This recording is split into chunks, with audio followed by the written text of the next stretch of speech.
कर्नाटक राज्य प्रगति पक्ष के एकमात्र विधायक जी जनार्दन रेड्डी आज बीजेपी का दामन थामेंगे। बीजेपी में शामिल होने से पहले जनार्दन रेड्डी ने गृह मंत्री अमित शाह से मुलाकात की। जनार्दन रेड्डी ने बीजेपी ज्वाइन करने से पहले अपनी पार्टी के पदाधिकारियों के साथ बैठक की और बीजेपी में शामिल होकर पीएम मोदी की रणनीति पर चर्चा की। आज सुबह 10 बजे जनार्दन रेड्डी बीजेपी में शामिल होंगे। बीजेपी इस बार के लोकसभा चुनाव में दक्षिण भारत में बड़ी जीत की तैयारी कर रही है। यही वजह है कि बीजेपी दक्षिण के कई नेताओं और पार्टियों से संपर्क साध रही है। जनार्दन रेड्डी पहले भी बीजेपी में रह चुके हैं। येदियुरप्पा सरकार में मंत्री भी रहे थे। बाद में निजी कारणों के चलते उन्होंने अपनी पार्टी बना ली थी। हालांकि अब लोकसभा चुनाव के पहले एक बार फिर जनार्दन रेड्डी बीजेपी का दामन थामने जा रहे हैं। Bureau report, Republic Bharat. इधर मोदी से मुकाबले के लिए बना इंडी गठबंधन आपस में उलझ कर रह गया और ना ही सीटों का बंटवारा सही तरीके से हो पाया। बीजेपी जहां 400 से ज्यादा सीटों पर उम्मीदवारों का ऐलान कर चुकी है, तो वहीं इंडी गठबंधन में पेच फंसा है। बिहार में सबसे ज्यादा पेच है और यही वजह है कि लालू तेजस्वी दिल्ली पहुंच चुके हैं। रिपोर्ट आप सबको दिखाते हैं।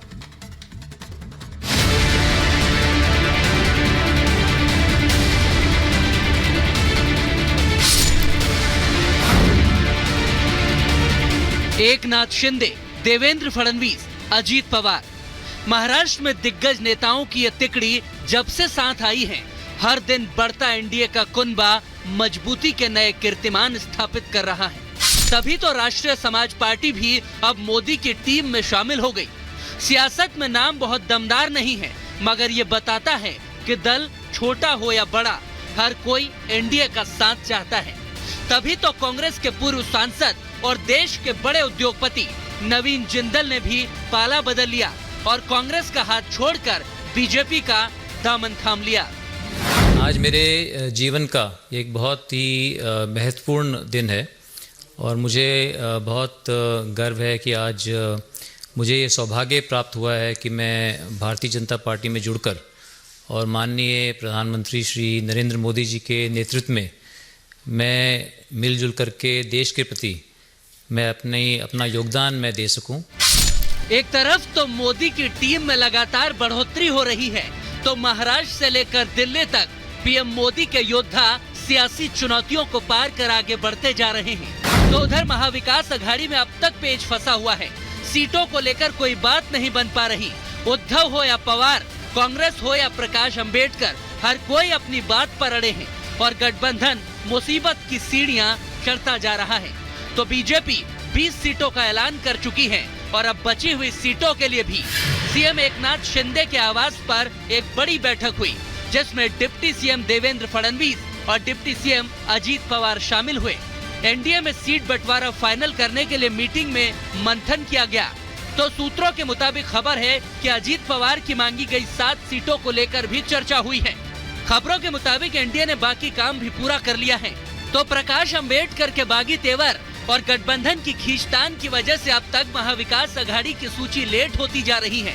तो उधर उत्तर प्रदेश हो या बिहार, कांग्रेस के सहयोगी बिना इंतजार के ही प्रत्याशियों का ऐलान करते जा रहे हैं। अखिलेश यादव ने समाजवादी पार्टी के 2 और उम्मीदवारों के नामों का ऐलान कर दिया, जिसमें बिजनौर से सपा प्रत्याशी बदलकर दीपक सैनी को टिकट दिया गया है। तो मुरादाबाद से मौजूदा सांसद एसटी हसन पर ही भरोसा जताया गया है।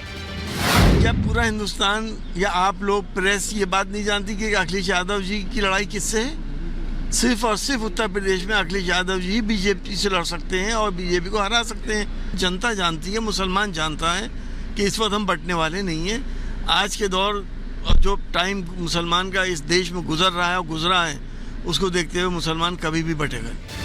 सपा का साथ छोड़ने वालों की फहरिस्त भी बढ़ती जा रही है, मगर मोदी योगी को रोकने के दावे कम नहीं हो रहे। इस बीच अखिलेश के एमवाई समीकरण में सेंध लगाने के लिए मायावती ने भी बड़ा दांव खेल दिया। एक ही दिन में 2 सूचियों में 25 नाम घोषित कर दिए। 16 नामों की लिस्ट में तो 7 मुस्लिम उम्मीदवार उतार दिए। उधर सपा की मुश्किल बढ़ाते हुए एनडीए भी इस बार सभी 80 सीटों पर जीत का दावा कर 400 पार का दम भर रहा है।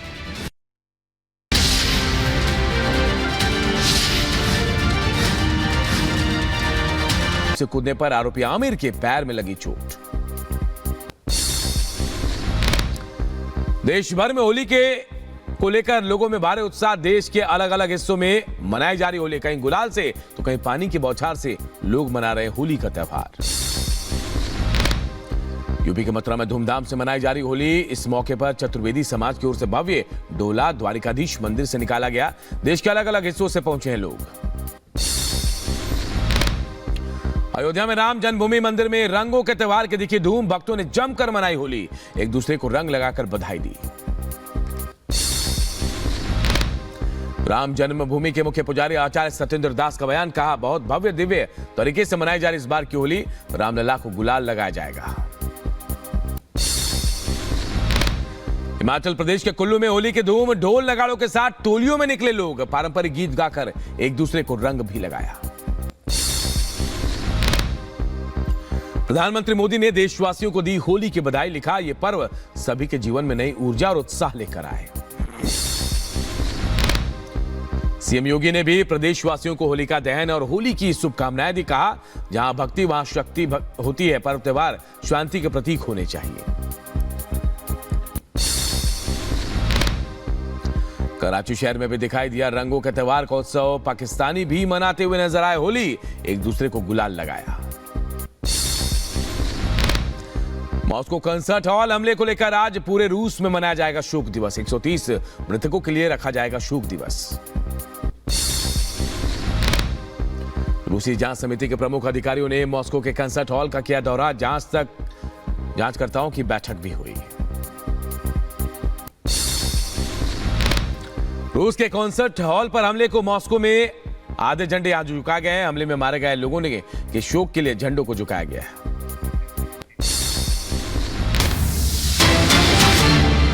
और बड़ी खबर, बीजेपी ने 5वीं लिस्ट जारी कर दी है। मेरठ से अरुण गोविल को बीजेपी ने टिकट दिया। तो मंडी से कंगना रनौत को टिकट मिला है। तो पुरी से संबित पात्रा चुनाव लड़ेंगे। दुमका से सीता सोरेन, जो हाल ही में जेएमएम छोड़कर बीजेपी में शामिल हुए, उनको टिकट दिया गया। तो कुरुक्षेत्र से कांग्रेस छोड़कर बीजेपी में आए नवीन जिंदल को टिकट मिला है। बशीरहाट से बीजेपी ने रेखा पात्रा को उम्मीदवार बनाया है। रेखा पात्रा संदेश खाली की पीड़ित भी है। बीजेपी ने यूपी से वरुण गांधी, संतोष गंगवार, संघमित्रा मौर्य का टिकट भी काटा। तो वहीं देखिए, बिहार के बक्सर से अश्विनी चौबे का टिकट कटा है। गाजियाबाद से जनरल वीके सिंह का टिकट कटा है। तो देखिए, कई चौंकाने वाले नाम जहां सामने आए, तो कई दिग्गजों के टिकट भी इस बार बीजेपी ने काटे हैं।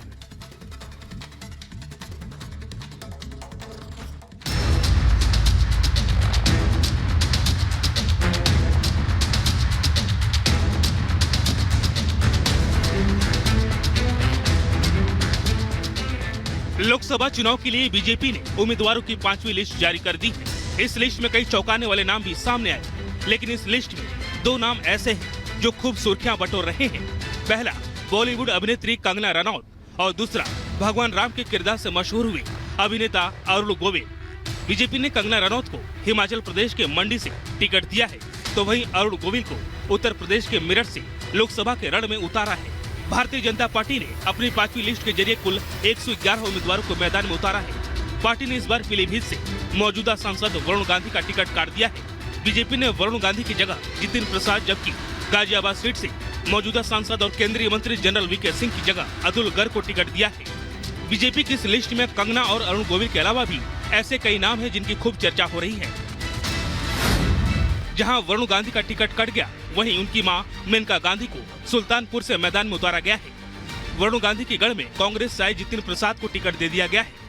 वहीं जेएमएम छोड़कर भाजपा में शामिल हुई सीता सोरेन को झारखंड की दुमका सीट से उम्मीदवार बनाया गया है। सीता सोरेन झारखंड के पूर्व मुख्यमंत्री हेमंत सोरेन की भाभी है। ऐसे में माना जा रहा है कि बीजेपी ने सीता सोरेन के जरिए आदिवासियों को साधने की कोशिश की है। इसके अलावा केंद्रीय मंत्री धर्मेंद्र प्रधान को संबलपुर से और संबित पात्रा को पुरी से उम्मीदवार बनाया गया है। पीएम मोदी ने एनडीए के लिए इस बार 400 पार का लक्ष्य रखा है, जिसे हासिल करने के लिए एक सीट पर रणनीति के तहत उम्मीदवारों को उतारा जा रहा है। बीजेपी अपने जिताऊ नेताओं को टिकट देकर पीएम मोदी के 3rd टर्म के प्लान को और पुख्ता कर रही है। बीजेपी ने बेगूसराय से गिरिराज सिंह को, पूर्वी चंपारण से राधा मोहन सिंह को, पटना साहिब से रविशंकर प्रसाद को, पाटलिपुत्र से रामकृपाल यादव, कुरुक्षेत्र सीट से कांग्रेस से आए नवीन जिंदल को उम्मीदवार बनाया है। टिकट मिलने के बाद प्रत्याशियों ने पार्टी का धन्यवाद दिया, साथ ही जीत का दावा भी किया। प्रधानमंत्री आदरणीय नरेंद्र मोदी जी, गृह मंत्री जी आदरणीय अमित शाह जी, पार्टी के राष्ट्रीय अध्यक्ष जगत प्रकाश नड्डा जी और बिहार के प्रदेश अध्यक्ष सम्राट चौधरी सहित सभी वरिष्ठों का हृदय से अपनी कृतज्ञता देता हूं कि उन्होंने ये दायित्व मुझे दिया है। मैं पार्टी का धन्यवाद करता हूं कि मुझे उन्होंने इतना इस काबिल समझा। मैं खास करके हमारे नरेंद्र मोदी जी का, अमित शाह जी का, नड्डा साहब का और हमारे पूर्व मुख्यमंत्री माननीय मनोहर लाल जी और नायब सिंह सैनी का बहुत धन्यवाद करता हूं कि उन्होंने मुझे पार्टी में इतनी पोजीशन के लिए काबिल समझा, मुझे इस पार्टी का चयनित कैंडिडेट बनाया। हम निश्चित रूप से कहते हैं कि दोनों कैंडिडेट बड़े मार्जिन से हम 100% जीतेंगे। एक उत्साह है कि माननीय मोदी जी 33% रिजर्वेशन वाले वुमेन को बात कर रही थी। इस कैंडिडेट डे के 50% रिजर्वेशन तो गोवा में ही दिया है। मैं माननीय मोदी जी का भी बहुत बहुत अभिनंदन करता हूँ और धन्यवाद भी देता हूँ। जेपी नड्डा जी और अमित भाई शाह, इनका भी धन्यवाद देता हूँ। लोकसभा चुनाव में बड़ी जीत हासिल करने के लिए बीजेपी महिलाओं पर खास फोकस कर रही है। यही वजह है कि पश्चिम बंगाल के संदेश खाली में महिलाओं के हक की आवाज उठाने वाली रेखा पात्रा और अग्निमित्रा पॉल को भी उम्मीदवार बनाया है। रेखा पात्रा बशीरहाट सीट से चुनाव लड़ेंगी, तो वहीं अग्निमित्रा पॉल को मेदिनीपुर सीट से मैदान में उतारा जा रहा है। वहीं राजस्थान के जयपुर से मंजू शर्मा को टिकट दिया गया है।